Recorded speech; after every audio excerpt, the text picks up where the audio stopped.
నేటి శంఖారావం కార్యక్రమానికి విచ్చేసిన మన యువనేత యువ నాయకుడు తెలుగుదేశానికి దిశ దశ నిర్దేశకుడు మన యువ నాయకుడు లోకేష్ గారికి, అలాగే మన పార్లమెంటు అధ్యక్షుడు నాగార్జున గారికి, అలాగే జనసేన నాయకులు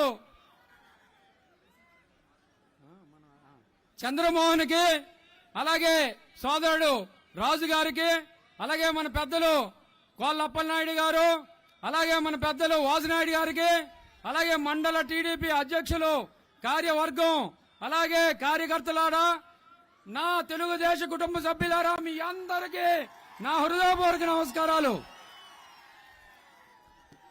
మిమ్మల్ని చూస్తుంటే మరి మాట్లాడబుద్ధి వేయడం లేదు, చాలా సంతోషంగా ఉంది. మరి చాలా సభల్లో నేను మాట్లాడే ఉంటాను. మరి మన నాయకులు మాట్లాడవలసింది చాలా ఉంది. క్లుప్తంగా నేను ఒక 5-10 నిమిషాలే మాట్లాడతాను. ఈరోజు మీకు తెలుసు, ఈ రాష్ట్రంలో దుర్మార్గమైన పాలన, మరి సైకో పాలన ఎప్పుడూ మనం అనుకోలేదు. ఒక్క అవకాశం అంటే ఈ రాష్ట్రంలో జగన్మోహన్ రెడ్డికి అవకాశం ఇచ్చారు. కానీ ఈ రాష్ట్రంలో ఒక దుర్మార్గమైన పాలన, ఎవరి మీద పెడితే వాళ్ళ మీద కేసులు పెట్టడం, అలాగే ఆయన ఏదైతే అనుకున్నాడో మాట ఇచ్చాను, మాట నిలబెట్టాను, అలాగే మడతపడినా అని చెప్పాడు. కానీ ఏ మాట మీద కూడా లేడు. మీ అందరికీ తెలుసు. ఒకటే, ఏదైతే మరి స్పెషల్ స్టేటస్ ఇస్తా ఉన్నాడో, స్పెషల్ స్టేటస్ కోసం కష్టపడుతా ఉన్నాడో, ఈరోజు దాని గురించి మాట్లాడే పరిస్థితి లేదు. దగ్గర 30 మంది ఎంపీలున్నా ఒక్కరోజు కూడా రాష్ట్రం ఒక్కరోజు కూడా పార్లమెంట్ లో మరి దాని గురించి మాట్లాడడం గాని, లేదా దాని గురించి మరి ఫైట్ చేయడం గాని చూడలేదు మనం. మీ అందరికీ తెలుసు. మరి 17 మంది ఎంపీలున్న తెలంగాణలో తెలంగాణ రాష్ట్రం తెచ్చుకుంటే ఈరోజు 30 మంది ఎంపీలున్నా మన స్పెషల్ స్టేటస్ తెచ్చుకోవాలని మరి ఒక అసమర్థుడు ఎవరంటే జగన్మోహన్ రెడ్డి సందర్భంగా తెలియజేస్తున్నా. అలాగే మరి మన నాయకుడు చంద్రబాబు నాయుడు గారు 72% మరి పోలవరం పూర్తి చేస్తే ఈ జగన్మోహన్ రెడ్డి 22 ఖరీఫ్కి ఇచ్చేస్తాను, 23 ఖరీఫ్కి ఇచ్చేస్తాను, ఈ రోజు 25 అంటున్నాడు. మాట మార్చాడా లేదా? ఇలాంటి ఆయన మనకి సీఎం. ఈ రోజు ఒక్కసారి ఆలోచించండి. మన రైల్వే జోన్ అన్నాడు, ఇప్పటి వరకు భూమి కేటాయించలేదు. అలాగే ఈ రోజు అన్ని విధాలా మనం వెనకబడిపోయాం. మీ అందరికీ తెలుసు. ఈ రోజు జగన్మోహన్ రెడ్డి పాలన అంటే మరి మన మహిళలు ఇంట్లోకి వెళ్తే కళ్ళంట నీరు. ఈ రోజు అన్ని ధరలు పెరిగాయి. ఉప్పు గాని, పప్పు గాని, ఆయిల్ గాని, అలాగే మరి ఈ రోజు బస్సు ఎక్కితే 3 పెరిగింది. అలాగే ఈ రోజు ఎక్కడ చూసినా అన్యాయం, కేసులు మీ అందరికీ తెలుసు. అవునా కాదా? ధరలు పెరిగాలేవా? ఈయన అవసరమా మనకి? అందుకోసమే ఈరోజు ఈ శంఖారావంలో మన నాయకుడు అన్ని విషయాలు మీకు చెప్పడం జరుగుతుంది. నేను ఒకటే తెలియజేస్తున్నాను, మన నాయకుడు చంద్రబాబు నాయుడు గారి గురించి ఎంత చెప్పినా చాలదు. ఈరోజు చంద్రబాబు నాయుడు గారు ఒక విజనరీ నాయకుడు. ఈరోజు మనం గ్రామాల్లోకి వెళ్తే ప్రతి గ్రామంలో కనీసం 10 కుటుంబాలు కోటీసులు అయ్యారు. ఆయన ఎవరికి డబ్బులు ఇవ్వలా, కానీ ఆయన విజన్ మీ అందరికీ ఒకటి తెలియాలా.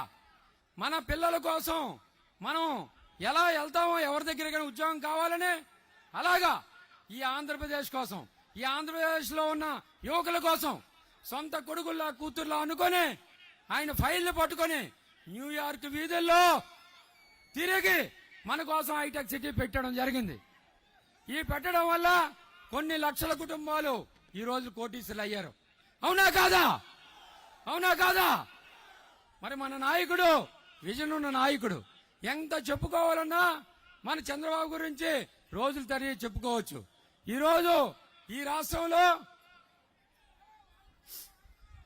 అన్ని విధాలా వెనకబడిపోయాం. చంద్రబాబు నాయుడు గారు 14 సంవత్సరం ముఖ్యమంత్రి, 15 సంవత్సరాలు అపోజిషన్ లీడర్గా ఉన్నారు. అలాంటి పెద్ద ఆయన మీద ఈ దుర్మార్గుడు, ఈ సైకో అక్రమ కేసులు పెట్టడం జరిగింది. దేనికోసం పెట్టాడు?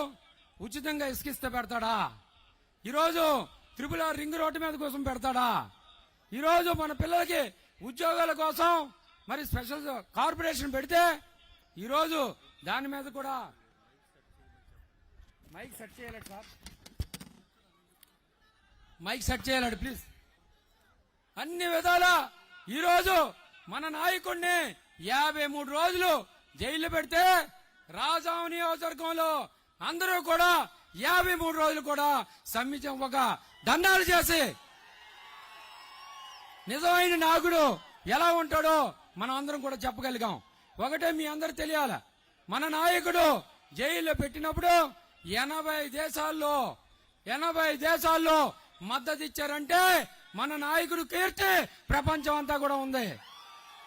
ఎన్టీ రామారావు గారు మన తెలుగు ఆత్మామానం ఏ విధంగా పేరుగో ఈరోజు మన చంద్రబాబు నాయుడు గారు ప్రపంచంలో తెలుగువాడు ఎవడైనా చంద్రబాబు నాయుడు పేరు చెప్పడం ప్రపంచం అంతా కూడా తెలుగువాడిని చూస్తే చంద్రబాబు నాయుడు గారి జ్ఞాపకం రావడం మనందరికీ తెలుసు.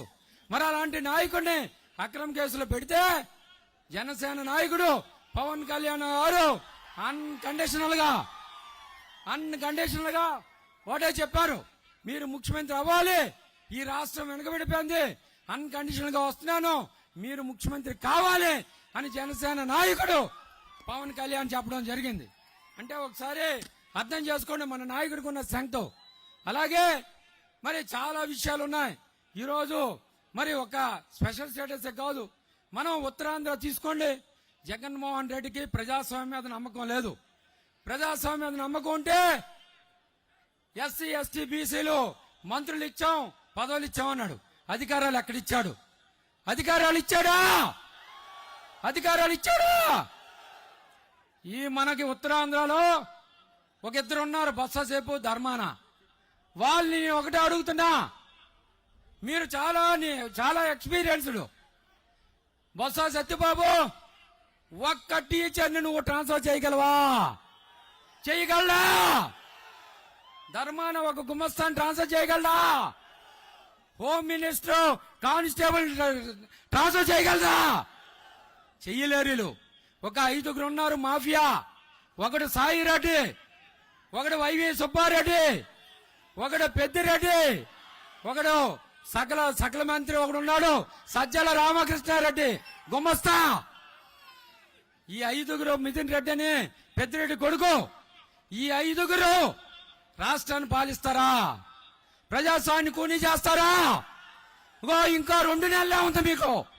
కటకటాలు లెక్క పెడతారు. ఈరోజు ఒకటే మీకు తెలియజేస్తున్నా, జగన్మోహన్ రెడ్డి చదువు లేదు, జగన్మోహన్ రెడ్డి మూర్ఖుడు, జగన్మోహన్ రెడ్డి సైకో.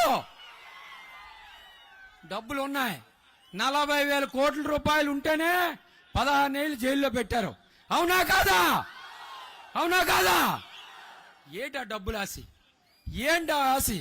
సహజ సంపదని మన నాయకుడు గత 30 సంవత్సరాలుగా కాపాడితే, ప్రతి ప్రభుత్వం కాపాడితే ఈ సైకో దోచుకుంటాడా? శాండు, ల్యాండు, మైను, వైను మొత్తం లక్షల కోట్లు దోచుకున్నాడా లేదా? శాండు నాగావళి పక్కనే ఉంది. మన నాయకుడు అన్నాడు పేదవాళ్ళు గాని అందరూ కట్టుకోండి ఫ్రీగా అంటే, ఈ అదో వచ్చి ట్రాక్టర్ 5,000, లారీ 30,000. ఎక్కడికి వెళ్తున్నాం మనం? ప్రజాస్వామ్యాన్ని కాదని అవినీతి ప్రభుత్వానికి వెళ్తామా?